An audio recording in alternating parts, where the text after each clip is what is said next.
श्री राधे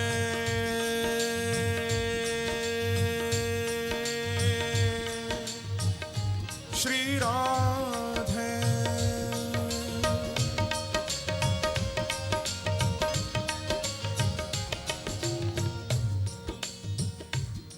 वह मोद न मुक्ति के मंदिर में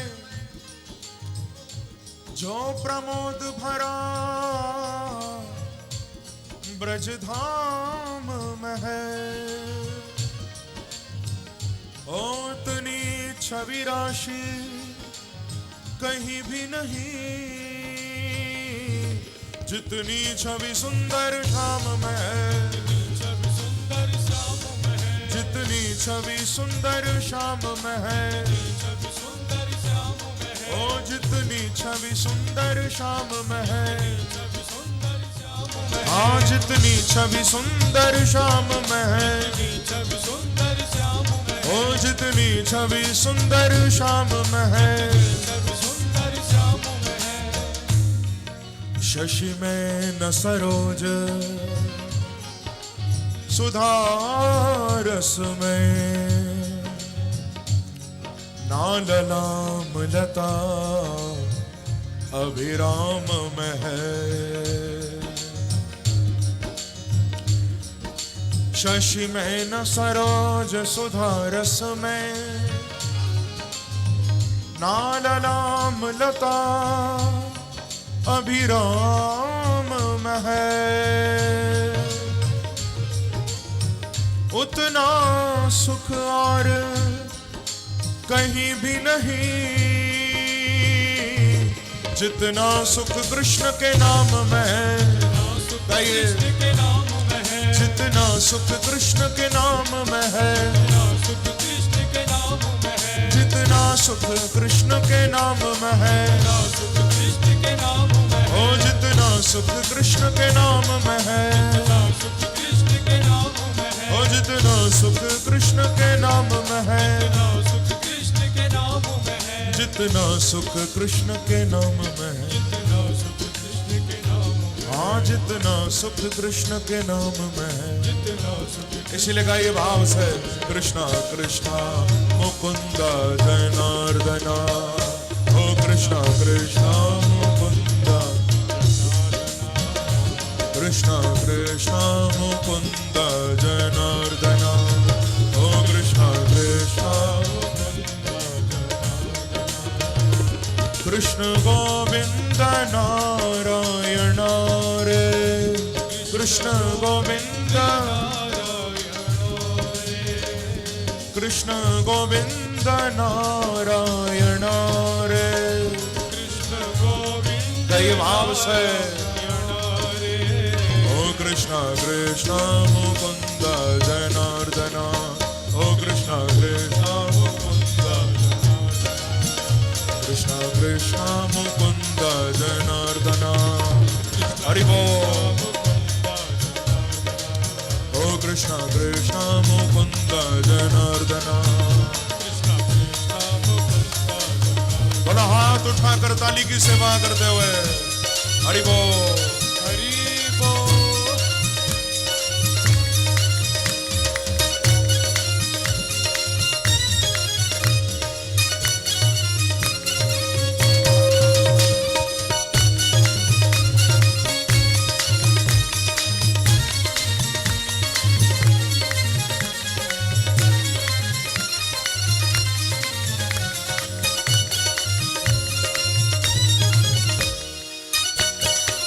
बांके बिहारी लाल की। कृष्णा कृष्णा मुकुंद जनार्दना। ओ कृष्णा कृष्णा मुकुंद जनार्दना। कृष्णा कृष्णा मुकुंद जनार्दना। कृष्णा कृष्णा मुकुंद जनार्दना। ओ कृष्ण गोविंद नारायण रे। कृष्ण कृष्ण गोविंद नारायण रे।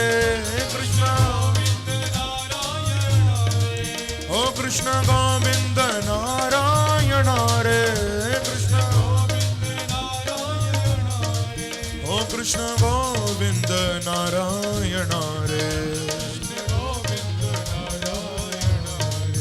कृष्ण गोविंद नारायण रे। गाइए भाव से हरि बोल।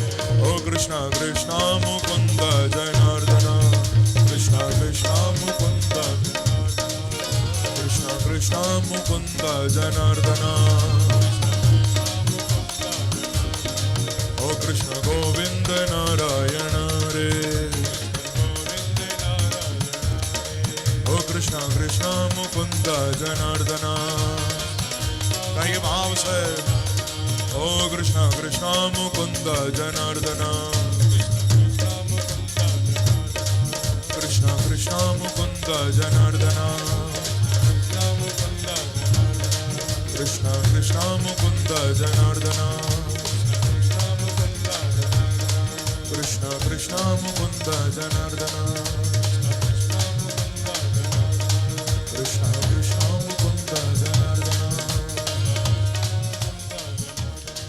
कृष्णा कृष्णा मुकुंद जनार्दन।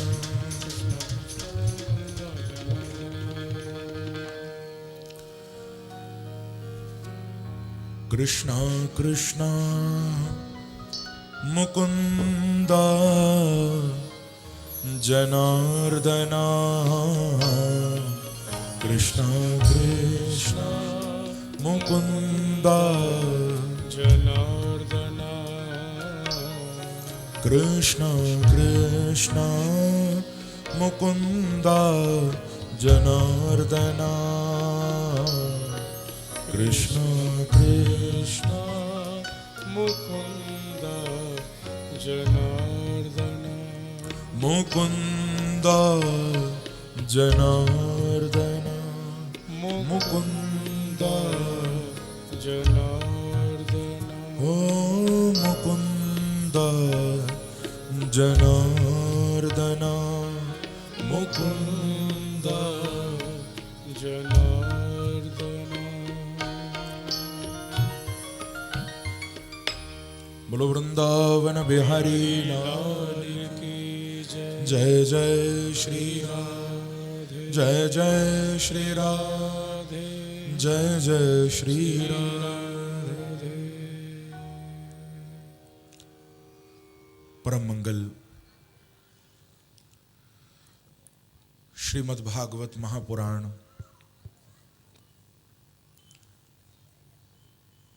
परमहंस संहिता वैष्णव संतों का परम धन श्रीमद् भागवत, उन आनंद कंद अनंत कोटि ब्रह्मांड नायक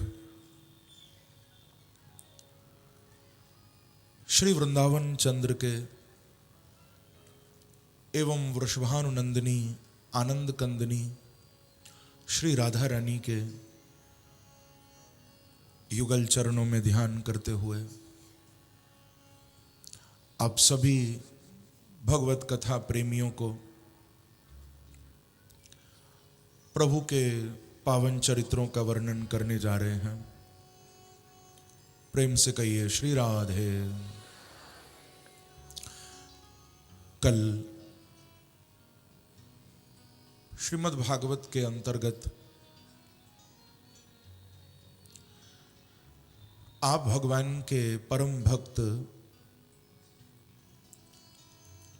पितामह भीष्म जी के सुंदर चरित्र को श्रवण कर रहे थे।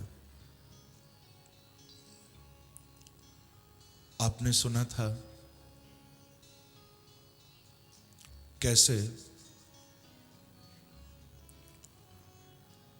भीष्म पितामह जी की प्रार्थना पर उनको दर्शन देने के लिए मेरे प्रभु स्वयं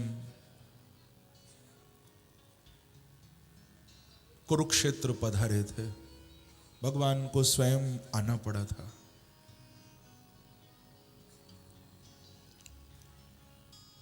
कोई बुलाने नहीं गया था।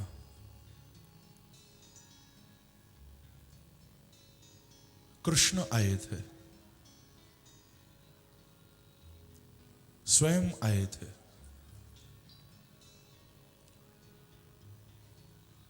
क्योंकि भगवान अपने मुख से ये बात कह रहे हैं कि यदि वातादि दोषेण मद्भक्तो माम ही विस्मरे अहम स्मरामि तम भक्तम ददामि च परां गतिम। अपने मुख से ये बात प्रभु बोल रहे हैं और ये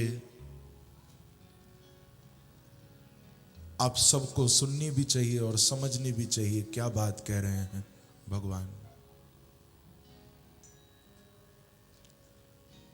कहते हैं यदि वातादि दोषेण मद्भक्तो माम ही विस्मरेत। यदि मेरा कोई भक्त जिसने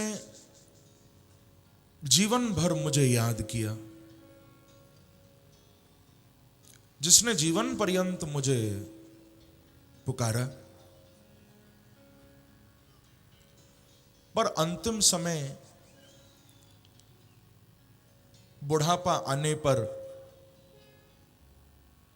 या शरीर में कोई रोग हो जाने पर,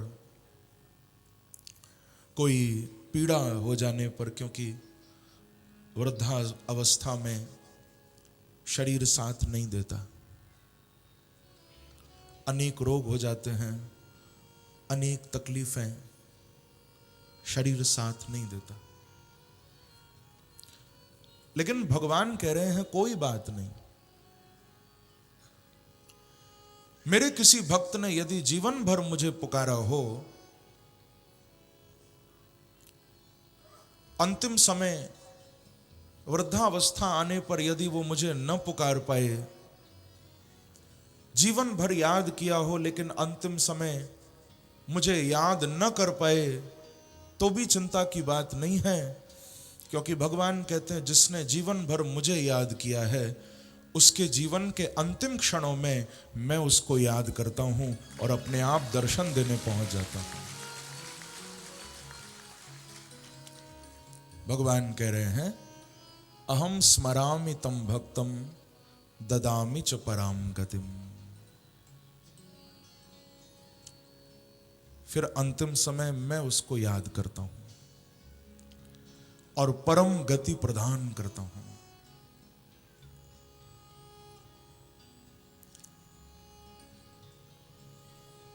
यहां पर भी ऐसा ही हुआ। भीष्म पितामह को कृपा करके दर्शन देने के लिए आए भगवान। भगवान ने स्वयं याद किया, इनको स्मरण किया। एक बार का प्रसंग है,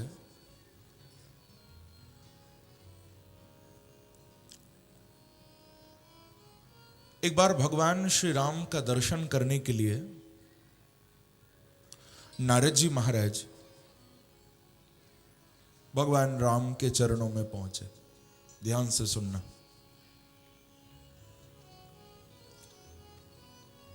जब प्रभु का दर्शन किया, नारद जी क्या देखते हैं? भगवान राम जिस राज सिंहासन पर विराजे हैं, उस राज सिंहासन के बगल में एक लंबा सा बड़ा सा एक रजिस्टर रखा है, जिसके ऊपर लिखा हुआ है भक्त नामावली, यानी भक्तों के नाम, भक्त नामावली। नारद जी ने मन में सोचा कि इसमें भगवान के भक्तों के नाम हैं, थोड़ा मैं देखूं कि मेरा नाम कौन से नंबर पर है। ये सोचकर नारद जी ने उसको खोला। नारद जी क्या देखते हैं कि उसमें सबसे पहले सबसे ऊपर नारद जी का नाम था। बड़े प्रसन्न हुए, बहुत गदगद हो गए।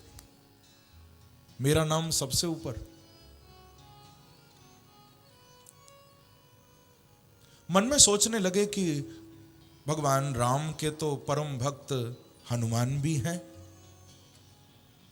तो हनुमान का नाम कौन से नंबर पर है?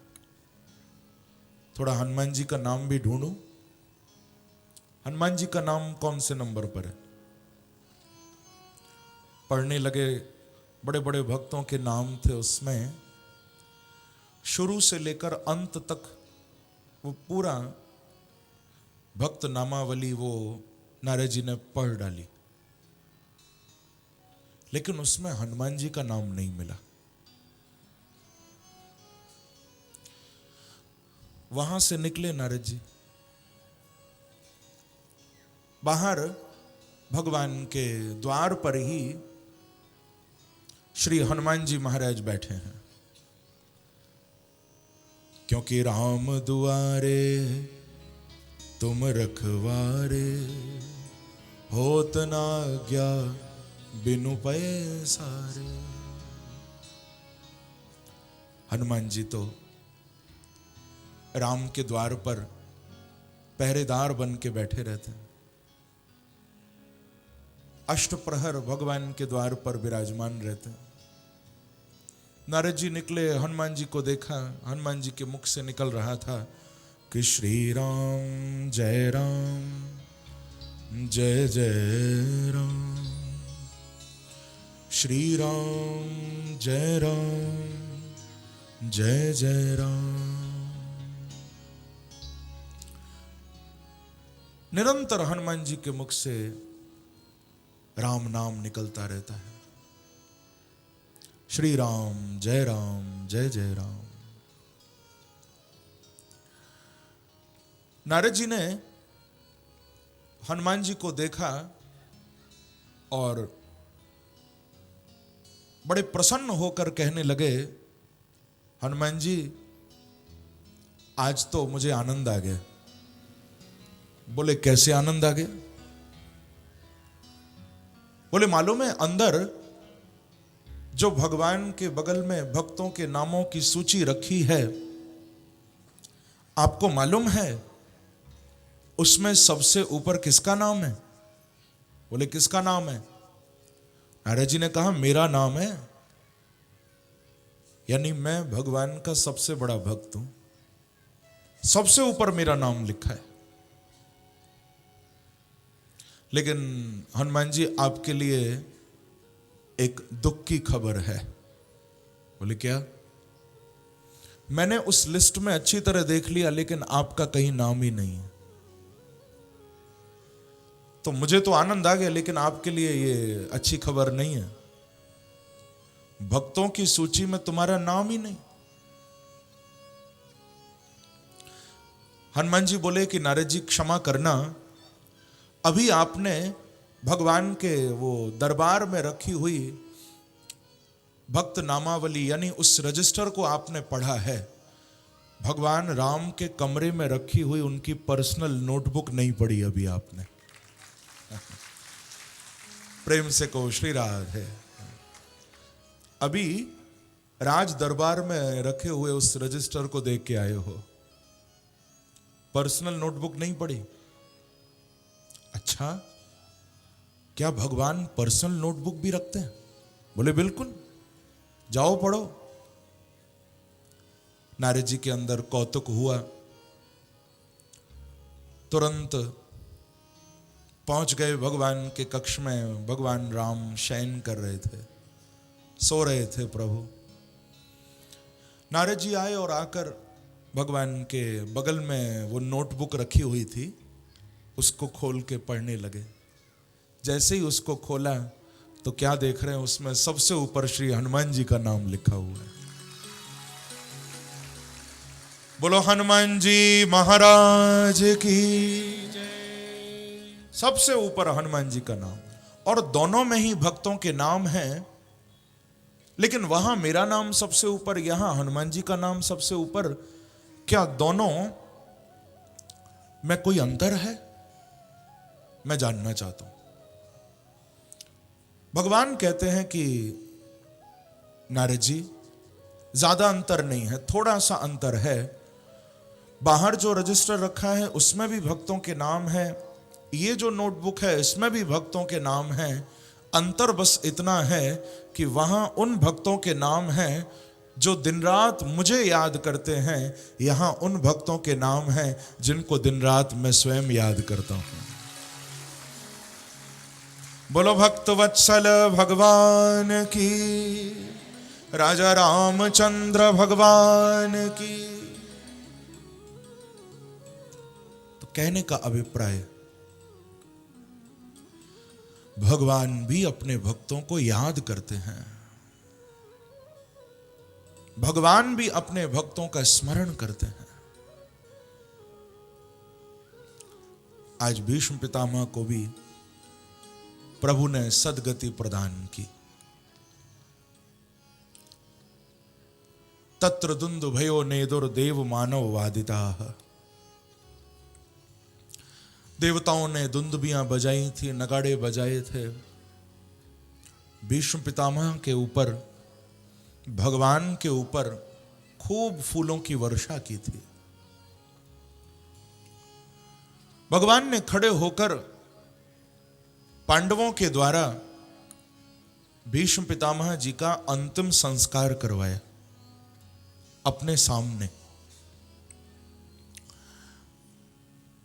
पांडवों से विदा लेकर मेरे प्रभु द्वारिका पधारे हैं। बहुत ध्यान से सुनिएगा।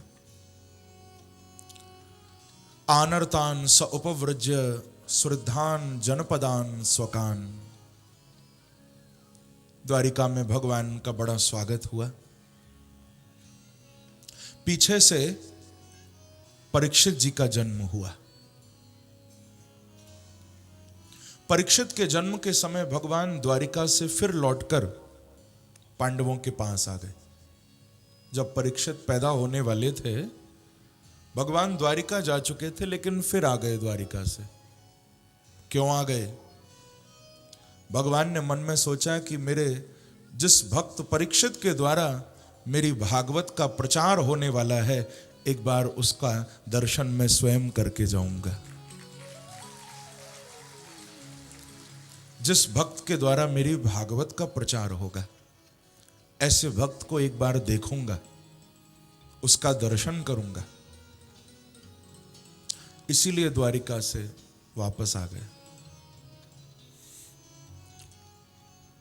अब यहां पर जन्म होने वाला है परीक्षित का। कल आपने कथा सुनी थी, भगवान ने ही उत्तरा के गर्भ में जाकर परीक्षित को बचाया था। कल सुनी थी ना कथा। अश्वत्थामा ने ब्रह्मास्त्र छोड़ा था उत्तरा को मारने के लिए, उत्तरा के गर्भ को नष्ट करने के लिए, लेकिन भगवान स्वयं जाकर परीक्षित को बचाते। तो यहां पर इंतजार हो रहा है। युधिष्ठिर बैठे हैं, नकुल, सहदेव, भीम सब बैठे हैं। भगवान कृष्ण भी पांडवों के बीच में विराजमान है, अर्जुन भी बैठे हैं। सूतिका गृह में महारानी उत्तरा को प्रसव की पीड़ा हो रही है। तभी अंदर से दासी भागती हुई आई है। दासी ने आकर युधिष्ठिर जी को समाचार दिया, महाराज बधाई हो, बधाई हो। बोले क्या हुआ? महाराज आपके घर में पोता हुआ है, क्योंकि पांडवों के पौत्र हैं परीक्षित, आपके यहां पोता हुआ है। युधिष्ठिर जी बड़े प्रसन्न हो गए। तुरंत अपने गले से सुंदर मोतियों की माला उतारी है, दासी को उपहार के रूप में दे दी। केवल 2 मिनट ही निकले होंगे, इतने में एक दूसरी दासी अंदर से भागती हुई आई। आंखों में उसके आंसू हैं, चेहरे पर उसके एक गंभीर भाव है, एक उदासी है। वो दासी आकर बोली कि महाराज अच्छी खबर नहीं है। बोले क्या हो गया? आपके यहां पोता तो हुआ है, लेकिन वो बालक जिंदा नहीं है, उसमें प्राण नहीं है, बालक मरा हुआ है। युधिष्ठिर जी रोने लगे कि हमारा वंश समाप्त हो गया। भगवान कृष्ण दौड़े दौड़े अंदर गए हैं सूतिका गृह में। देखो, सूतिका गृह में पुरुषों का प्रवेश नहीं होता था, लेकिन ठाकुर जी पहुंच गए वहां, अंदर आ गए। क्या लीला की? भगवान देख रहे हैं कि एक कोने में बैठकर उत्तरा जी रो रही हैं, द्रौपदी सुभद्रा सब खड़े होकर आंसू बहा रही हैं, और वो बालक जिसमें प्राण नहीं है, जो मरा हुआ है, वो बच्चा कुंती जी की गोद में है। भगवान आए और कुंती की गोद से उस बालक को ले लिया। उस बालक को अपनी गोद में लेकर भगवान प्रतिज्ञा करते हैं, संकल्प करते हैं कि यदि मैंने सर्वथा धर्म की स्थापना की हो, धर्म की रक्षा की हो, तो ये बालक जीवित हो जाए। यदि मैंने महाभारत युद्ध में कौरव और पांडवों में कोई भेद न किया हो, तो ये बालक जीवित हो जाए। यदि मेरा अखंड ब्रह्मचारी स्वरूप हो, तो ये बालक जीवित हो जाए। यदि मैंने हमेशा अपने भक्तों की रक्षा की हो, तो ये बालक जीवित हो जाए। जो इतना कहा है, भगवान की गोदी में उस बालक में प्राण आ गए, आंखें खुल गई हैं, बच्चा जीवित हो गया है। बोलो भक्त वत्सल भगवान की, वृंदावन बिहारी लाल की जय। बालक जीवित हो गया, आंखें खोली, चारों तरफ आंखें घुमाने लगा, देखने लगा, मानो ढूंढने लगा, परीक्षा करने लगा कि मेरे प्रभु कहां हैं, मेरे प्रभु कहां हैं। जो सब में परीक्षा करे कि मेरे प्रभु कहां हैं, जो सब में अपने भगवान को ढूंढे, वही परीक्षित है। बोलो परीक्षित जी महाराज की जय। परीक्षित जी जन्म लेते हैं, ब्राह्मण आते हैं, महाराज के अनेक सद्गुण बताए जाते हैं कि पार्थ प्रजाविता साक्षात् दीक्षाकुरिव मानवः ब्रह्मण्यः सत्यसन्धश्च रामो दाशरथिर्यथा। ब्राह्मणों ने आकर बताया युधिष्ठिर जी को, महाराज आपका ये जो पौत्र है, ये बड़ा तेजस्वी बनेगा,